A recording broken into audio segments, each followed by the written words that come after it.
I wasn't supposed to find out like this, but I did. Picture this: me, standing in the hallway of my neighbor's house, dressed in a ridiculous Cupid costume, diaper, wings and all, holding a hunting bow that could pierce an oak tree.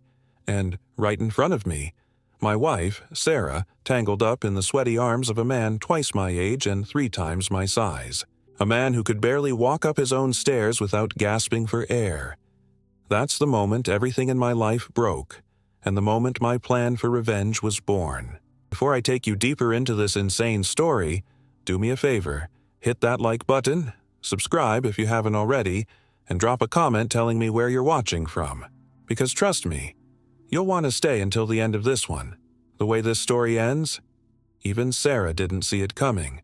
Now, let's rewind a little, because if you think this all started with me catching my wife with our overweight neighbor, you'd be wrong. This betrayal had been brewing for months, hiding in plain sight. And while I might have looked like a fool in wings, I wasn't going to be the one left broken. Sarah had always been the type who took pity on people. Stray dogs, lonely church visitors, even door-to-door salesmen. She had a soft spot for the lost and desperate. But I never imagined that helping the helpless would extend to crawling into bed with Hans, the man across the street who still wore socks with sandals and hadn't mowed his lawn in 3 weeks. She told herself it was because he never had a Valentine, that she just wanted to give him a day he'd never forget. But let's be honest, that excuse was thinner than the wings strapped to my back that night. What cut deepest wasn't the physical act itself. It was the humiliation, the betrayal of years of trust, the quiet dinners, the inside jokes, the promises whispered under the covers at night, all reduced to sweat-stained sheets in another man's house. And as I stood there, bow in hand, watching their eyes go wide in horror when they realized I was in the room, something inside me shifted. I wasn't going to scream. I wasn't going to cry. I wasn't going to beg. No, I was going to make Sarah and Hans understand that cheating on me wasn't just a mistake. It was the biggest miscalculation of their lives. And so, the trap began. Hans froze first. His face went pale, his body stiff as if the shock alone might stop his heart for good. Sarah scrambled, clutching at the sheets like covering her body would somehow cover the truth. Her lips moved, but the excuses got tangled in her throat. For the first time in years, she had no script, no manipulation, no pity story, no "you misunderstood." Just silence, broken only by Hans's ragged breathing and the creak of the old bed frame. I didn't yell. I didn't even raise my voice. Instead, I lowered the bow slowly until the arrow hovered just inches from Hans's face. His eyes bulged. Sweat dripped down his forehead, rolling into the folds of his flushed skin. Sarah gasped, "Please, Don, he didn't mean..." But I cut her off with a look so sharp she shut her mouth instantly. "Get out," I said, my voice calm, steady, the kind of calm that rattles more than a scream. "Both of you. By tomorrow morning you're gone. Together. You don't get to stay here, you don't get to pretend this never happened. You wanted each other. Then you can have each other. But not under my roof. Not in my life." Hans tried to sit up, his bulk shifting awkwardly, but when the bowstring creaked tighter under my grip, he froze again. Sarah's eyes brimmed with tears. Cliché, rehearsed, the same kind of tears she'd used for years whenever she wanted something. "It was a mistake," she whispered. "He needed me. He's lonely. I just wanted him to feel loved, just once." "Loved?" I barked out a laugh that wasn't funny at all. "You threw away our marriage for a sympathy Valentine's Day?" She flinched because deep down she knew that excuse sounded as pathetic as it was. But I didn't stop there. I leaned closer, the wings on my back brushing against the doorframe, my shadow stretching across both of them. "Here's the deal. When I come back from the neighborhood party tonight, you'll both be gone. Or I'll stop pretending I am Cupid and show you what this bow was really made for." Neither of them spoke. They didn't need to. I could see the fear written across their faces. Hans looked like he might faint again. Sarah just clutched the sheet tighter, her breathing shallow and uneven. I straightened up, adjusted the bow against my shoulder, and stepped back toward the door. Enjoy your Valentine's Day, Hans, because tomorrow, the real gift begins. And with that, I left them trembling in their shame, already thinking about how I'd turn their little fling into their ultimate downfall. By the time I got to the Petermans' backyard, the place was already buzzing. String lights twinkled overhead, the grill smoked with burgers, and kids ran around in packs fueled by sugar and laughter. And then, of course, there was me, 6'2", broad-shouldered, wearing a diaper, wings strapped on, and a compound bow in hand. Cupid himself. Wolf whistles erupted before I even crossed the lawn. "Looking good, lover boy," someone shouted. A few of the dads doubled over laughing, nudging each other like teenage boys.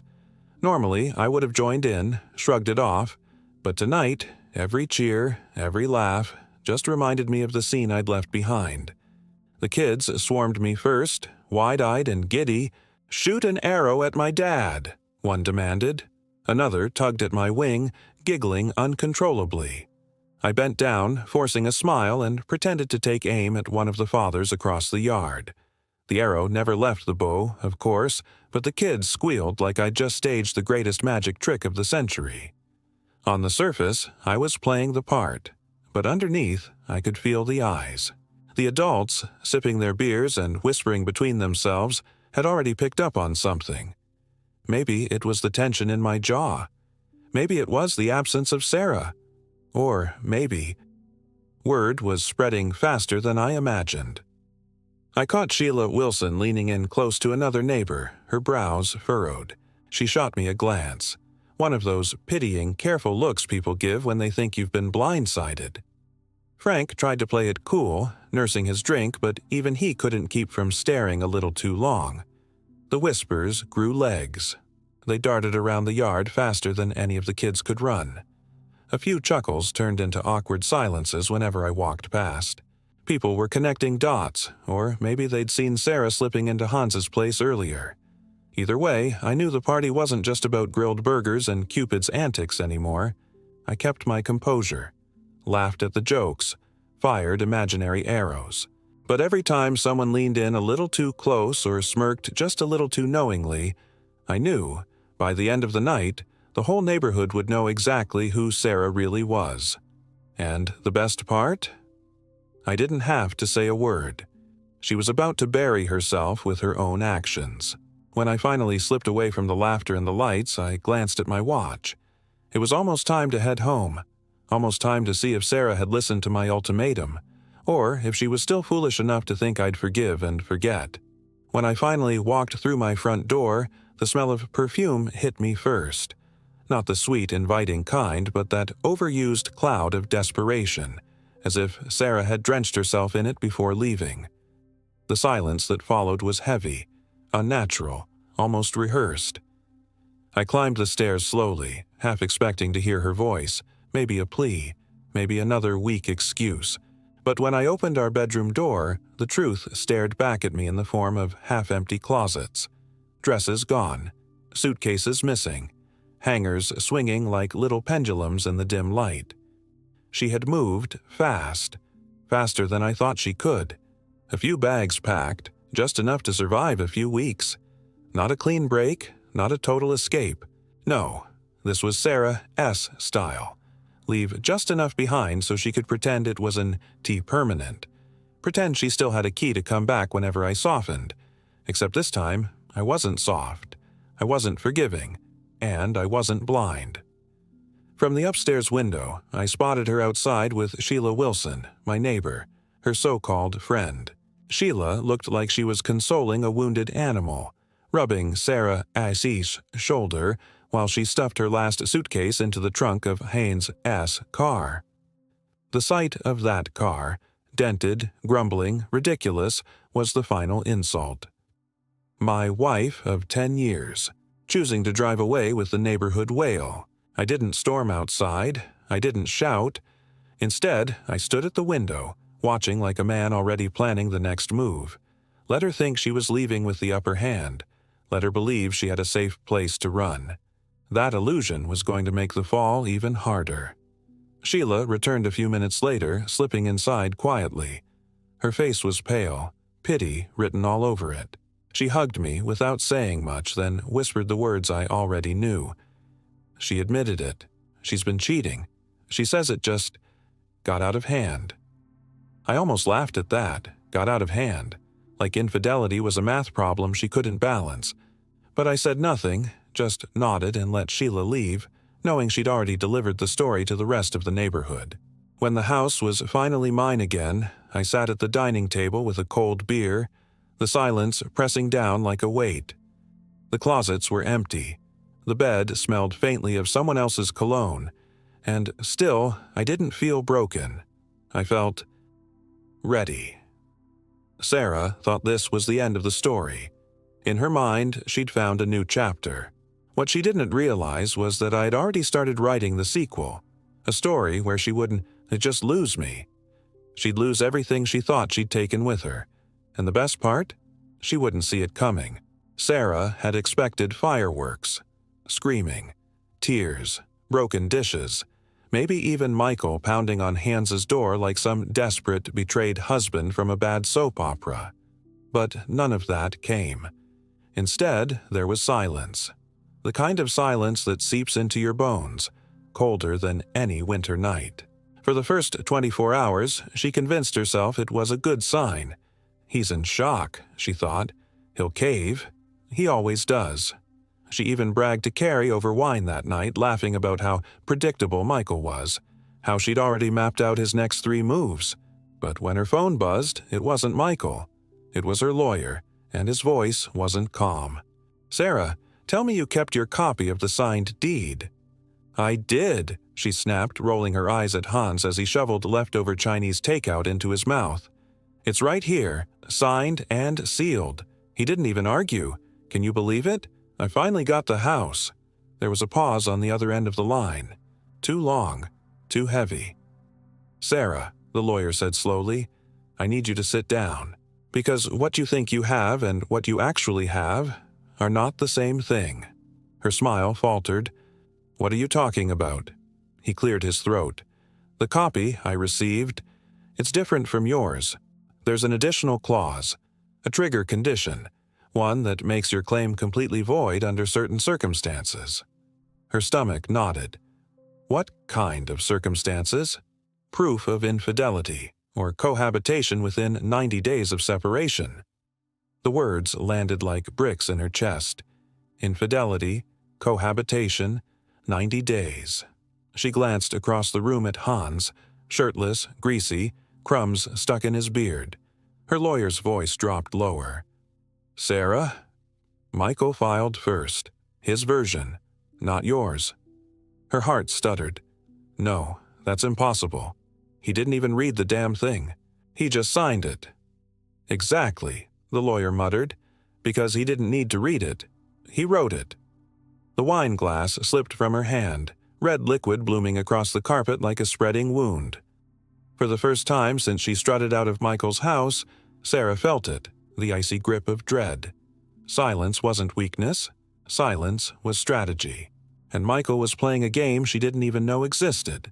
Sarah had always lived for appearances, the curated Instagram posts, the flawless brunch selfies, the way she spun every detail of her life into a story about luxury, power, and control. But appearances have a nasty habit of shattering when reality starts to claw its way through. It began with a knock at the door.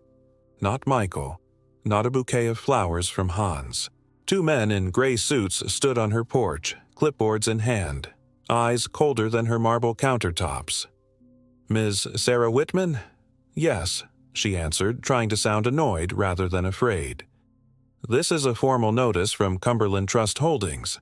Your occupancy of the Lakeview property is now under legal freeze, pending verification of trust clauses. Effective immediately, you are prohibited from altering, selling, or representing ownership of said property." They handed her an envelope, turned on their heels, and walked away like delivery men who'd just dropped off a pizza. No arguments, no explanations, just paperwork. Her fingers trembled as she tore it open.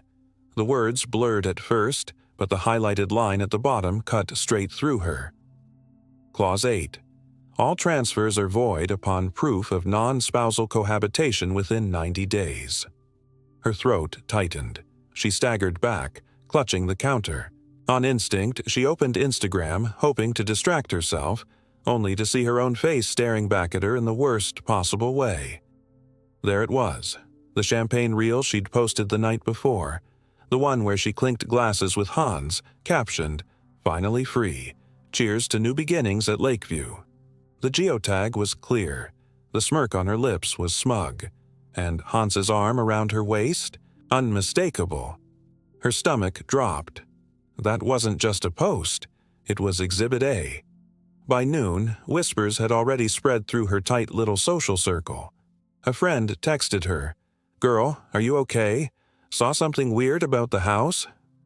Another sent a screenshot of a Facebook thread where her name was being tossed around like dirty laundry. Sarah tried to brush it off, replying with laughing emojis and insisting it was just drama. But every time her phone buzzed, the knot in her chest tightened. Michael hadn't said a word. He didn't need to. He'd let her hang herself with hashtags and filters. And deep down, Sarah knew. This wasn't just the beginning of a rumor mill. It was the start of her unraveling. Michael sat in the corner booth of a diner that hadn't updated its wallpaper since the Reagan years. The smell of bacon grease clung to the air, and a waitress refilled his black coffee without needing to ask. It was the kind of place Sarah would have sneered at. "So middle class," she used to say. But Michael liked the anonymity. No staged brunch photos, no curated smiles. Just quiet, just control. His phone buzzed once. A message from Charles, his lawyer. One line only. Her Instagram post did the job. Clause triggered, property frozen. Michael exhaled slowly, almost smiling. He hadn't needed to lift a finger. Sarah had done it for him, broadcasting her own downfall to the world with filters and hashtags. He pictured her now, storming around the lake house, clutching papers she didn't understand, screaming at her lawyer to fix the unfixable. And the beauty of it all? He wasn't angry. Not anymore. This wasn't revenge in the form of shouting matches or broken dishes. This was patience, sharpened into a blade. Charles had been thorough. The trust wasn't just ironclad, it was surgical. Every asset Sarah thought she controlled, the SUV, the joint accounts, even the credit cards she used like Monopoly money, were tied back to the trust. One signature from Michael, and everything she depended on vanished like smoke. And that signature, already filed. Michael stirred his coffee absently, remembering her words. Sign or get out. She thought she'd cornered him. She thought she was the queen on the chessboard, dictating every move. But she hadn't noticed he'd been building the game long before she showed up. The waitress passed again, dropping off a slice of apple pie he hadn't ordered. "On the house," she said with a smile. Michael thanked her quietly, pulling out his phone again. This time, it wasn't Charles. It was a message from a buddy. A video. Michael tapped the screen. There she was. Sarah, barefoot on the dock, champagne in hand, kissing hands like a teenager while laughing about her new beginning. The caption read, "Freedom tastes like champagne on the lake." The view count already ticked past 15,000. Local gossip pages were eating it alive. Michael leaned back in his seat, fork hovering over the pie. He didn't watch it twice. He didn't need to. Evidence was stacking itself neatly into his hands without him ever asking. He set his phone down, savoring the moment. Sarah thought this was a storm she could spin into drama, but she hadn't realized yet. Storms don't end when you post the right selfie. They end when the ground beneath you disappears, and Michael had just pulled the floor out from under her. Sarah's phone wouldn't stop buzzing. At first, she thought it was sympathy. Friends reaching out, checking in, offering their shoulder for the stress of divorce. That's the narrative she planned to spin. Victim, survivor, brave new chapter. But when she opened her inbox, it wasn't sympathy. It was rot. One by one, her high-profile clients, the same women who once toasted her at charity luncheons, were cutting ties. The emails all had the same polished coldness. Given recent events, we'll have to pause our work together until things settle. Settling meant gone. Settling meant her name had become toxic. She clicked through social media praying for a distraction. Instead, it was worse. The champagne reel, her smiling, kissing Hans on the dock, had been reposted by a local gossip account with a caption that burned through her chest. Designer cheats aging husband out of lakefront property, then celebrates with neighbor. The comments were brutal. Strangers dissecting her laugh, mocking her sunglasses, tagging their friends with jokes. And worse, people she knew were lurking. A coworker's subtle like. Her sister's heart emoji. Validation feeding the fire. Sarah slammed the laptop shut, pulse hammering in her temples. This wasn't supposed to happen. She was supposed to win. To trade Michael's dull loyalty for freedom, money, and a new image. But instead, she'd painted herself into a corner, one selfie at a time. Her assistant texted, "I think I need to step away for a while. Family emergency." She knew what that meant. It wasn't family. It was fear of being dragged down with her. She staggered toward the kitchen counter, grabbing a half-empty champagne bottle like a lifeline. The bubbles fizzed against the glass, but the taste was flat. Bitter. She set it down hard, watching liquid spill over the marble she once bragged about on Instagram. Her phone buzzed again, a voicemail from Martin, her lawyer. His voice was clipped, almost pitying. "Sarah, I've reviewed everything." He filed first, ironclad. "You're not just out of options, you're exposed, publicly. My advice? Stop posting, stop pretending. Go quiet before you bury yourself deeper. Go quiet." As if she could. Silence wasn't Sarah. She thrived on noise, on attention, on being seen.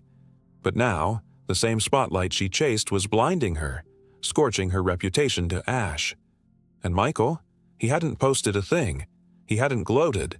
He hadn't lifted a finger. He didn't need to. Because Sarah was destroying herself one click, one view, one whisper at a time.